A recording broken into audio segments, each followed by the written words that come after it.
Hello friends, my name is Dilip and I am a kernel developer. I am the creator of Raam kernel. Raam is a 64-bit operating system kernel, a Unix-like operating system kernel for x86-64 based PC. So today I want to talk about why kernel development is hard and how to make it simpler. First, why kernel development is hard? And the point number one is low-level programming. You know that in low-level programming, you basically deal with two of the languages. That is the C language and the assembly programming language. You use a lot of C in kernel development and a little bit of assembly in the modern times. So C language programming is hard because of its structures. You use a lot of structures in a lot of constructs in the C programming language and also in the assembly. And secondly, you have to deal with pointers. All of the pointers, dereferencing them, getting the right offset and all that. And secondly, you deal with a lot of arithmetic and registers in both the languages. But specifically, you deal with the registers in assembly, and you deal with the arithmetic, a lot of arithmetic, like to find the offsets, to shift the bits either to the left side or to the right side. So it all needs a lot of dealing with the low-level programming constructs, and that's why kernel development is naturally hard. So I must say that low-level programming is hard because of its nature. Second, no instant gratification. Whenever you create a user space application, you always get the instant gratification because you can get the output as soon as possible. You just write a bunch of lines, and then you compile it, run it, and you get the output. For example, if you are creating a simple GUI-like text editor, okay, then you can just you can use a library like GTK in C, and you can easily get the file menu, and you can easily create the sub menus in it like open, edit, all that, close, and all that. So it becomes a lot more easier because of its nature. Like you can just write a bunch of line to just create a empty window, and you just compile it and you run it and you get it. Means you are getting the output. You are linking your code to the output. It's happening. It's working. Now you add another element, a simpler element like a file menu, and you compile it and you run it and you get that menu. If there is error, you just write the code or rectify the code, and then you compile it again and you get it. So this process becomes a lot of easier and motivating because you are getting the instant results. But in the case of kernel development, there is no such thing. If I am talking about the end output, the end result of running the bash or the shell. So why it happens? Because the complexity of the kernel development. Okay, forget about complexity. It's about complexity first, and secondly, it's about the nature of the kernel development.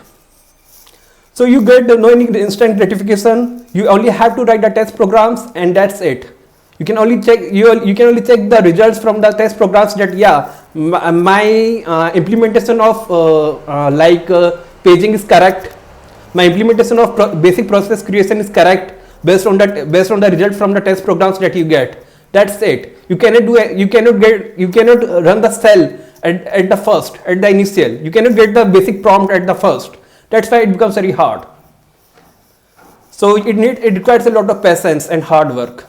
Third, frequent reboots. Okay, so I'm talking about a real man who develops his operating system on a real machine. So if you are doing that, then you have to compile your kernel code, and then you need to reboot your machine in order to test it. So yeah, if even you write a debug statement, then you have to compile it and then run it on a real machine. For that, it requires rebooting. So that becomes hard. And why it becomes hard is, again, I will laugh at this point, but again of its nature, like it's all about rebooting, debugging, rebooting, and all that. So frequent reboots takes a lot of time to start up the system and then start working on your code again. So yeah, this is also a main problem. Now fourth, fear of hardware failure and data corruption or loss. It happens like suppose you are writing a NVMe driver, okay, and suppose you are writing suppose you write to a wrong register, or you write a wrong value to a wrong register to a register. Then what will happen? Your NVMe driver, your NVMe controller will stop working, or it may get crashed. Who knows? It may stop working. So in that case, it will become harder for you to be sure that your code will run correctly. The devices like the controller, the timer, the interrupt controller, all that will not get stop working. You are not sure of that because you are a beginner and you are not 100% sure about your code. So it might happen, right? Now the fifth point is too much to handle and bugs. Yes, suppose you are writing a basic file system driver, like you are writing a open system call, let's say. Okay, so when you start with the open system call, you have to deal with the file system driver. Like you have to find the file on the file system layout, and secondly you have to give its file descriptor, the user file descriptor, if you find the file, right? So you have to, at the same time, for writing the open system call, you have to deal with both the file system and both the process management. And in that thing, you also have other things like the file table and all that. So you have to deal with multiple subsystems at the same time and multiple complexities in them. This makes it too harder. Like it's too much, and there are bugs. Like it might be a silly mistake. Like you are shifting bytes by 16 other than 8 somewhere in your code, and you have a high level understanding of your code, but you can't pin out that particular line that is causing the bug, and it might take you days, maybe weeks, or maybe months to find that bug, right? So because of this problem, it is also too hard to find the bugs and to debug and to rectify them. Okay, let's forget about why it's hard. Now let's focus on how to make it simpler, right? First, learn and practice low-level programming.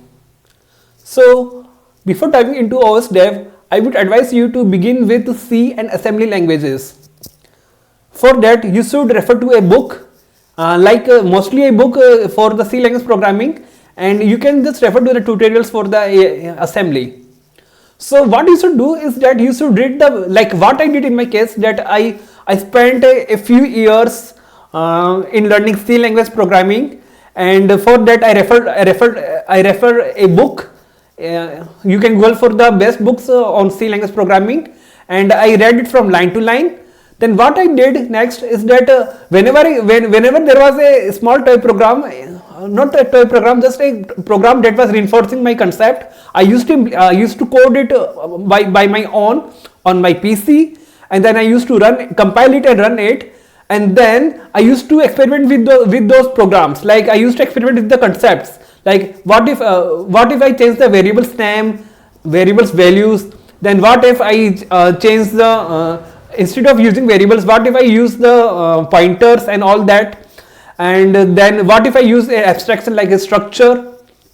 Then instead of doing the raw programming, and then I created the toy programs by myself, like a simple chat application and all that. And then after learning a couple of concepts, I used to create small user space applications, like a simple GUI editor using SD library and SDL library and all that. So the main point here is spend some time with C and assembly. Write user space applications. Write your favorite application. Like if you like a text editor, then just build it from scratch. Who is stopping you? But just make it a demo like, as it's okay for learning and experimenting. But just experiment. Always be curious. Then the second thing is, break the big problems into smaller ones. This one is very important. Like during kernel development, you will get many of the big problems, like you have to set up paging and all that. So you have to break all these problems into smaller ones. Even in the context of process creation and process management, you have to break the problem into smaller ones. So what you should do, like in the case of paging, what you can do is that before setting up the paging and the virtual memory, you can write the physical memory manager. You can initialize it and set up the stack data structure for that, and you can then just detect the memory and get the pages and all that. You can do it sequentially, and you can push the pages into the stack like that. So break the problems into smaller ones and do it one problem at a time. Solve it one by one. In this manner, you will see that you are addressing the problems right with a single-minded concentration, and it is very essential in kernel development. And third point, it is also familiar to the previous one. Constantly check the big picture. Like whenever you are programming for a couple of days and all that, just zoom out and see what you are building, what you are trying to accomplish. Just try to visualize the big picture, and when the things get aligned, then begin coding again. In this way, you will always be on the track, right? These things are simple. Then the fourth one is also simple. Use Vim and Telex. Like due to frequent reboots, you have to open a IDE again and again, and it will take time to load and all that. And then you are opening your terminal and all that. So you can just simplify it. Use a simple editor like Vim. Just simple means it's easy to open, it's easy to write code in it. You have to open the buffers and all that. And use Telex. Like you can break the terminal into multiple windows and all that. So it's very easier to do programming, to do your development while you are rebooting your computer frequently. Fifth one is important. Take risks. Open to learning and practice. Yes. So previously I told you about the fear of hardware failure. That what if my hardware get failed, or maybe what if the data in my SSD get corrupted or lost. In that case, take some risk. Okay, before that, you should always take the precaution that you are backing up your data into secondary storage or anywhere online. Yeah, it's fine on free storage and all that. But despite of that, you should take the risk that what if my computer get my data in the computer get vanished up. It's fine. It gets formatted. It's fine. Just let it happen.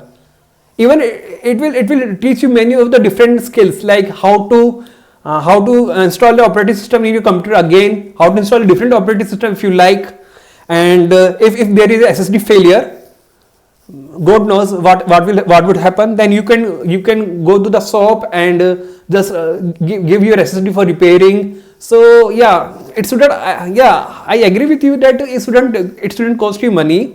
But in the worst case scenario, you should prepare for that and for the learnings that it will give you, like going to the market, going to the shopkeeper, how to deal with them, how to repair the computer parts by yourself if you have time, all that.